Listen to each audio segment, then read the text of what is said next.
वैशाली के लालगंज से मोबाइल चोरी का एक वीडियो सामने आया है, जिसमें चोर सोए हुए व्यक्ति की पॉकेट से मोबाइल चोरी कर रहा है। वीडियो में मोबाइल चोरी करने वाला चोर कई प्रयासों के बाद मोबाइल चोरी करने में कामयाब हो जाता है, लेकिन उसकी सारी करतूत सीसीटीवी कैमरे में कैद हो जाती है। काफी देर की मशक्कत के बाद मोबाइल चोरी करके चोर इत्मीनान से फरार हो जाता है। मामला लालगंज रेफरल अस्पताल का है। तस्वीरों में देखा जा सकता है कि कैसे चोर दबे पांव सोए हुए व्यक्ति के पास पहुंचता है। उसके बाद चोर उसकी जेब से मोबाइल चुराने की कोशिश करता है। चोर पूरे माहौल का जायजा भी ले रहा है ताकि वो पकड़ा न जाए। काफी देर की मशक्कत के बाद चोर धीरे से मोबाइल निकालकर अपने पास रख लेता है। उसके बाद आराम से चला जाता है। वहीं सोए हुए व्यक्ति को पता भी नहीं चलता कि उसका मोबाइल चोरी हो चुका है। जब सुबह पीड़ित की नींद खुलती है तो उसे चोरी का पता चलता है, जिसके बाद पीड़ित ने पुलिस में इसकी शिकायत की।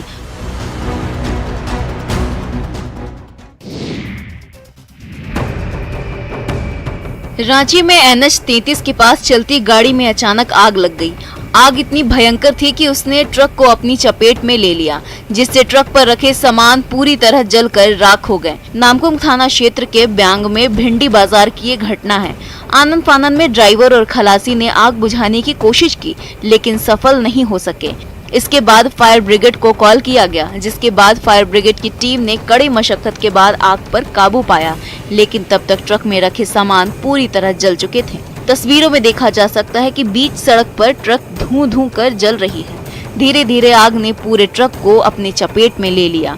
वहीं मौके पर पहुंची दमकल की टीम आग पर काबू पाने की कोशिश कर रही है। आग लगने की घटना के बाद मौके पर अफरा तफरी मच गई। आग को देखकर लोग दहशत में आ गए। हालांकि इस घटना में किसी तरह के जान माल का नुकसान नहीं हुआ है। शॉर्ट सर्किट से गाड़ी में आग लगने की आशंका जताई जा रही है।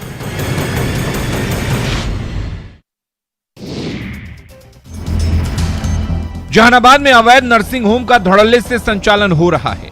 ये सब कहीं और नहीं बल्कि स्वास्थ्य केंद्र के पास ही हो रहा है। काको स्थित सामुदायिक स्वास्थ्य केंद्र के पास ही अवैध नर्सिंग होम का संचालन हो रहा है, जिसका खुलासा स्वास्थ्य विभाग की छापेमारी में हुआ है। खबर के मुताबिक स्वास्थ्य केंद्र के अधिकारियों ने गुप्त सूचना के आधार पर छापेमारी की, जिसके बाद इसका खुलासा हुआ। छापेमारी में स्वास्थ्य कर्मियों की मिलीभगत की भी बात सामने आई है। सरकारी अस्पताल में दलाल मरीजों को बेहतर इलाज का झांसा देकर उन्हें फर्जी तरीके से संचालित नर्सिंग होम में इलाज के लिए मजबूर करते हैं, जहां अस्पताल में तैनात स्वास्थ्य कर्मी उनका इलाज करते हैं, जिसके कारण कई बार मरीजों को परेशानियों का सामना करना पड़ता है। बताया जा रहा है कि इस गंभीर मामले की जानकारी होने के बावजूद भी अस्पताल प्रशासन द्वारा कोई कार्रवाई नहीं हुई है। अस्पताल प्रशासन पूरे मामले में मूक दर्शक क्यों बना रहा, ये भी एक बड़ा सवाल है। हालांकि छापेमारी के बाद स्वास्थ्य विभाग मामले की जांच कर रहा है।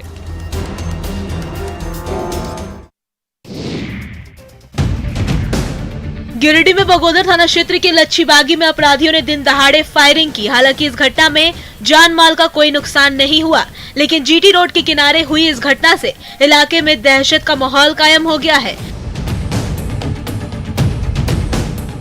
बताया जा रहा है कि बाइक सवार 3 अपराधियों ने इस घटना को अंजाम दिया है। GT रोड लच्छीबागी के किनारे स्थित एक मोटर पार्ट्स की दुकान में फायरिंग की गई है। इस घटना में दुकान में रखे कई सामान क्षतिग्रस्त हुए हैं। अपराधियों ने कुल 4 राउंड फायरिंग की है।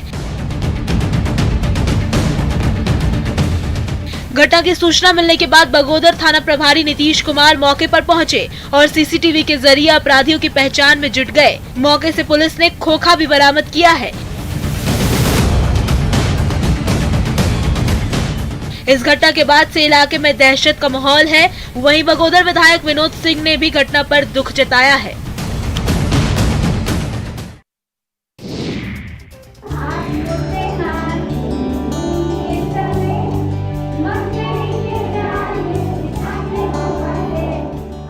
शिक्षक छात्रों का भविष्य गढ़ते हैं। जो बच्चे अपना नाम तक नहीं लिख पाते हैं, उन बच्चों को शिक्षक एक सफल इंसान बनाते हैं। वहीं शिक्षक भी हर संभव प्रयास कर बच्चों को पढ़ाते हैं। अब इन शिक्षिका को ही देख लीजिए, जो बच्चों को गा गा कर पढ़ा रही हैं और खेल खेल में बच्चों को गिनती भी सिखा रही हैं। शिक्षिका के पढ़ाने का वीडियो सोशल मीडिया पर जमकर वायरल हो रहा है, जिसे यूजर्स काफी पसंद कर रहे हैं। ये वीडियो भागलपुर के शाहकुंड प्रखंड में संचालित प्राथमिक विद्यालय अंबा का बताया जा रहा है। शिक्षिका द्वारा बच्चों को बड़े ही इंटरेस्टिंग तरीके से सब्जियों और अन्य उपयोगी सामानों का अंग्रेजी में नाम और उसका हिंदी में अर्थ भी समझाया जा रहा है, जो ग्रामीण परिवेश में रहने वाले बच्चों के लिए ज्ञानवर्धक साबित हो रहा है।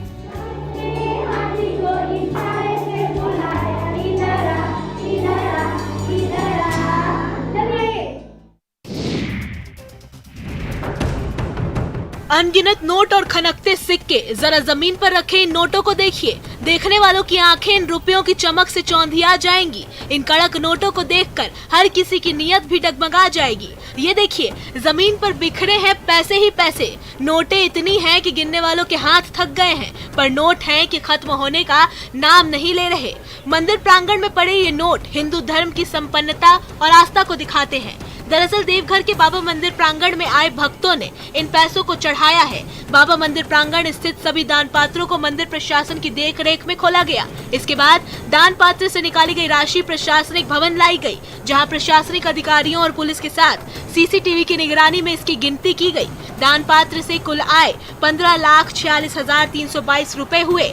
वहीं इसके साथ ही लगभग 6.5 ग्राम सोना, 99 ग्राम चांदी और 3,870 नेपाली रुपए दान के रूप में प्राप्त हुए।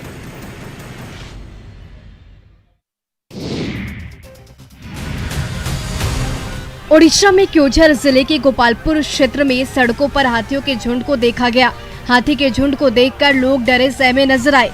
बताया जा रहा है कि इस क्षेत्र में हाथियों का आतंक लगातार जारी है।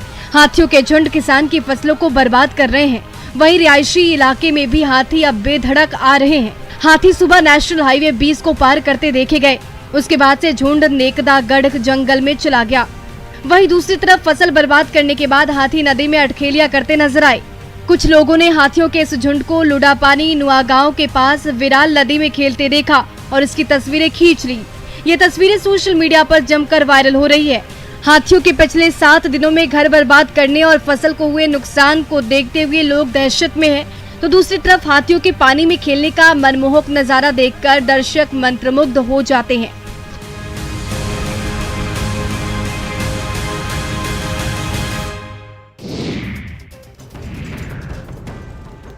झारखंड पुलिस के लिए दर्शकों से चुनौती बना गढ़वा और लातेहार के बीच स्थित बूढ़ा पहाड़ अब पूरी तरह नक्सलियों से मुक्त हो चुका है। एसपी अंजनी झा और सीआरपीएफ की 172वीं बटालियन के जवान कल बूढ़ा पहाड़ की चोटी पर पहुंचे और इस बात की पुष्टि की कि अब इस इलाके में नक्सलियों का नामो निशान नहीं है। एसपी ने AK-47 हाथ में लेकर खुद पूरे अभियान को लीड किया। नक्सलियों पर कसे गए नकेल और सुरक्षा बलों की कामयाबी से पूरे इलाके में शांति का माहौल है। अब बूढ़ा पहाड़ पूरी तरह गढ़वा पुलिस के कब्जे में है। वहीं दूसरी तरफ लातेहार पुलिस की टीम भी मोर्चा संभाले हुए है। गढ़वा एसपी के नेतृत्व में अब बूढ़ा पहाड़ पर सर्च ऑपरेशन चलाया जा रहा है कि कहीं नक्सलियों ने लैंड माइंस तो नहीं लगाया है। लाल आतंक पर लगाम लगाने पर पुलिस और प्रशासन लगातार प्रयास कर रहा है। साथ ही साथ नक्सल प्रभावित इलाकों में रहने वाले लोगों को जागरूक भी किया जा रहा है, जिससे वे नक्सलियों से डरे नहीं बल्कि उनका सामना करे। इलाके के लोगों को शिक्षित करने का काम किया जा रहा है, जिससे वे अपने अधिकारों के प्रति जागरूक रहे। वहाँ पर काफी हद तक उनके एक्टिविटी पे हम लोग कंट्रोल कर सकते हैं। पश्चिमी सिंहभूम में नक्सलियों पर सुरक्षा बलों की दबिश जारी है। चाईबासा के टोंटो थाना क्षेत्र में भाकपा माओवादी सेंट्रल कमेटी के नक्सलियों के साथ सुरक्षा बलों की मुठभेड़ हुई। इसमें 25 लाख के नामी अजय महतो का दस्ता शामिल था। सुरक्षा बलों की कार्रवाई में नक्सली दस्ता भाग खड़ा हुआ। मुठभेड़ के बाद इलाके में चलाई गई सर्च ऑपरेशन के दौरान उनका कैंप ध्वस्त किया गया। वर्दी बर्तन के साथ दैनिक उपयोग के सामान जब्त किए गए। बताया जा रहा है कि सुरक्षा बलों को भारी पड़ता देख भाकपा माओवादी नेता अपने दस्ता के सदस्यों के साथ भाग खड़े हुए। मुठभेड़ के बाद सर्च अभियान चलाया गया। इस दौरान कई सामान को भी जब्त किया गया।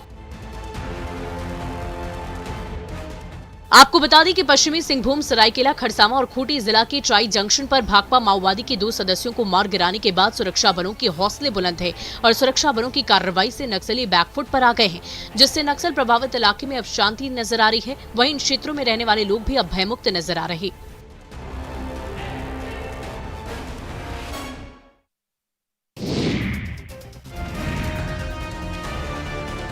बांग्लादेशी घुसपैठ मामले में कटिहार रेल पुलिस ने फर्जी आधार कार्ड के जरिए टिकट बनाने वाले एक गिरोह का खुलासा किया है। रेल पुलिस ने गिरोह के सरगना को गिरफ्तार कर लिया। प्राणपुर थाना क्षेत्र के केवाला पंचायत में रेल पुलिस ने फर्जी तरीके से टिकट बनाने के आरोप में मोहम्मद सोहराब अली को गिरफ्तार किया है।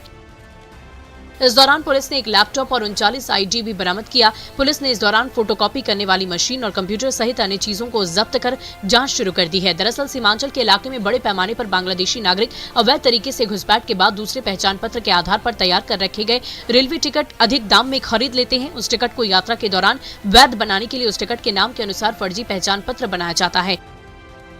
हालांकि इस मामले में जांच के बाद भी इन सभी बिंदुओं पर खुलासा हो सकता है, लेकिन फिलहाल पुलिस ने रेलवे टिकट ब्लैक में बेचने के आरोप में मोहम्मद सोहराब को गिरफ्तार करते हुए कई महत्वपूर्ण दस्तावेज बरामद किया है और अब इस मामले पर आगे बड़े अधिकारी के निर्देश पर जांच की बात कही जा रही है।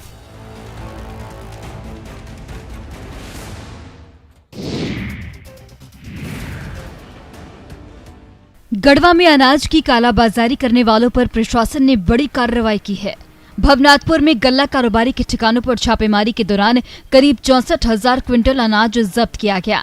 जब्त किया गया अनाज जन वितरण प्रणाली का था और इसे कालाबाजारी के लिए यहां रखा गया था। गुप्त सूचना के आधार पर जिला आपूर्ति पदाधिकारी ने कारोबारी राकेश कुमार के घर पर छापेमारी की, जिसमें गोदाम से 668 बोरा गेहूं और 409 बोरा चावल जब्त किया गया। इस बारे में कारोबारी न तो कागज दिखा सका और न ही स्टॉक रजिस्टर पेश कर सका। वहीं इसमें राइस मिलर्स के भी शामिल होने के सबूत मिले हैं। मौके से जब्त बोरे पर पीडीएस और एफसीआई के मार्का भी मिले हैं। वहीं राष्ट्रीय खाद्य सुरक्षा अधिनियम के तहत प्राथमिकी दर्ज कर दोषियों के खिलाफ कार्रवाई की जाएगी। साथ ही सीलबंद गोदाम की निगरानी भी की जा रही है। वहीं इस मामले में आगे की कार्रवाई जारी है।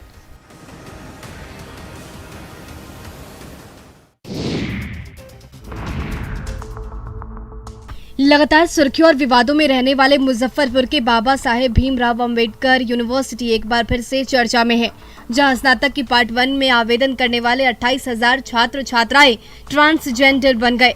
जी हां, दरअसल छात्रों ने स्नातक के आवेदन फॉर्म में जेंडर कॉलम में पुरुष या महिला की जगह अदर्स यानी ट्रांसजेंडर भर दिया। इस बात का खुलासा तब हुआ जब इन छात्रों के आवेदन फॉर्म कॉलेजों में नामांकन के लिए भेजे गए और वहां जिन छात्र छात्राओं के फॉर्म में अदर्स लिखा था वो या तो लड़का या फिर लड़की निकल रहे थे। इस मामले को लेकर विश्वविद्यालय प्रशासन ने बताया कि फॉर्म भरते समय बड़ी गड़बड़ी की गई। इस मामले में बिहार विश्वविद्यालय के एग्जाम कंट्रोलर ने बताया कि जिन छात्र छात्राओं ने इस आवेदन में जेंडर की गलती की, अब उसे ठीक करने के लिए सुधार का मौका दिया जाएगा। इसके लिए पोर्टल को खोलकर एडिट का अवसर भी दिया जाएगा।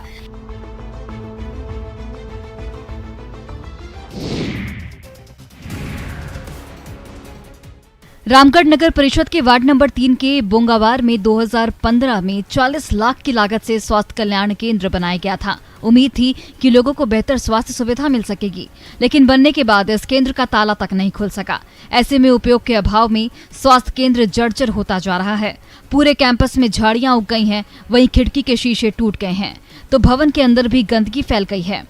हाल ये है कि यहाँ निर्माण के बाद से न तो डॉक्टर आए और न ही स्वास्थ्यकर्मी। ऐसे में छोटी मोटी बीमारी होने पर भी लोगों को रामगढ़, रांची या फिर निजी अस्पतालों में जाना पड़ता है। लोगों ने भवन निर्माण के बाद ही उसका उपयोग नहीं होने पर गंभीर सवाल उठाए हैं। ग्रामीणों का कहना है कि स्वास्थ्य कल्याण केंद्र की बदहाली की वजह से उन्हें छोटी छोटी बीमारियों के लिए भी शहर जाना पड़ता है, जिससे उन्हें काफी परेशानी होती है। प्रशासन को कई बार समस्या से अवगत कराया गया है, पर आज तक किसी ने बंद स्वास्थ्य केंद्र की सुध नहीं ली है।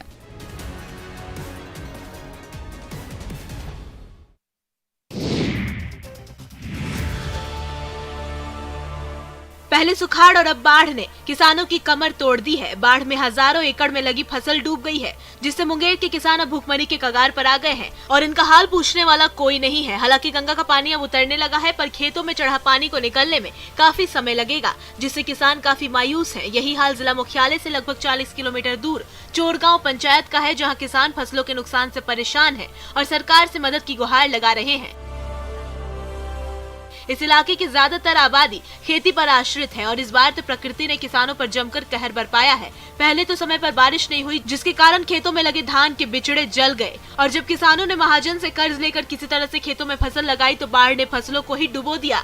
अब यहाँ के किसान दाने दाने को तरस रहे हैं। इलाके के मजबूर और लाचार किसान अब मदद के लिए सरकारी मुलाजिमों की ओर टकटकी लगाए बैठे हैं। अब की बाल बच्चा हमरा खैतै की खैबै केना जीबै।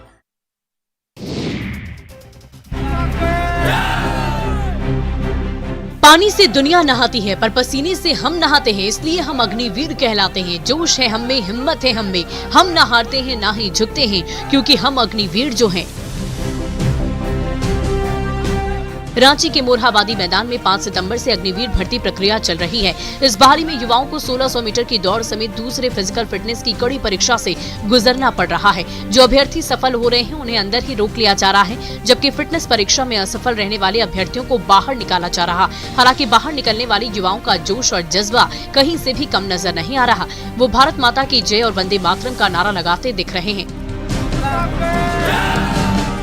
युवाओं में कहीं भी जोश की कोई कमी नहीं, वो असफल होने पर भी हार मानने को तैयार नहीं। इन युवाओं का कहना है कि इन्हें अग्निवीर बनकर देश की सेवा करनी है। अगली बार वो और मेहनत और हिम्मत से अग्निवीर बनने की सारी बाधाओं को पार कर लेंगे।